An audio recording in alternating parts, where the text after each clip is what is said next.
প্রিয় দর্শক, পরিবর্তন কাহাকে বলে দেখছেন?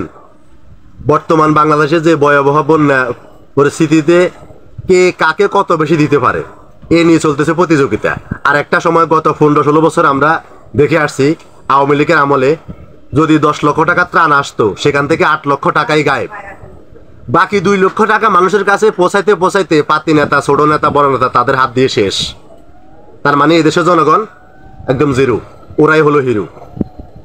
ক্ষমতা সবার আছে, কিন্তু ক্ষমতাকে কিভাবে ব্যবহার করতেছে সেটাই হলো সবচেয়ে বড় কথা। আজকে আপনার হাতে ক্ষমতা, কালকে আমার হাতেও আসতে পারে, এটাই হলো বর্তমান সময়। তো ক্ষমতাকে কিরকম ব্যবহার করলো সেটাই হলো সবচেয়ে বড় কথা। আপনার হাতে ক্ষমতা ছিল, একজনে আপনাকে ত্রাণ দিল, সেই ত্রাণ থেকে আপনি 8 লক্ষ টাকায় গায়েব করে দিলেন। বাকি 2 লক্ষ টাকার ভিতরেও যে ছোট নেতা, বড় নেতা, পাতি নেতা এরা সব খেয়ে ধ্বংস করে দিল। এদেশের নিরীহ জনগণ শেষ পর্যন্ত জিরো পেল। আর এখন দেখেন বর্তমান সময় কে কাকে কত বেশি দিতে পারে। তারা ত্রাণ সহায়তা দেয় না, তারা মানুষের বাড়িতে গিফট নিয়ে যায়। এটা আমি অনেক কন্টেন্ট ক্রিয়েটারের মুখে শুনেছি, তারা গিফট নিয়ে যায়।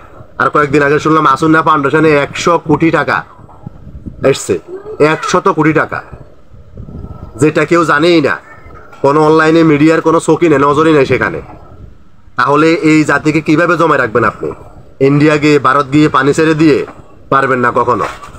এই জাতিকে তো মানুষ এত সহজ না, এই জাতি সহজে হার মানার পাত্র নয়, যেটা আমরা গত 15-16 বছরে কখনো দেখিই নাই যে সাধারণ মানুষ এত ভালোভাবে এত ভালো কিছু পাইছে। বর্তমান বৈষম্য বিরোধী ছাত্র আন্দোলন যেসব উন্নয়নগুলো করতেছে সেসবগুলো আওয়ামী লীগের আমলে কোনোদিন হয় নাই। কারণ আওয়ামী লীগ যদি কোথাও থেকে 1 টাকা আনছে, সেটারে ভাগ করতে করতে করতে করতে 1 পাইতে আনছে, 1 পাইতে আনা ওই 1 পাই থেকেও আবার ভাগ বসাইছে।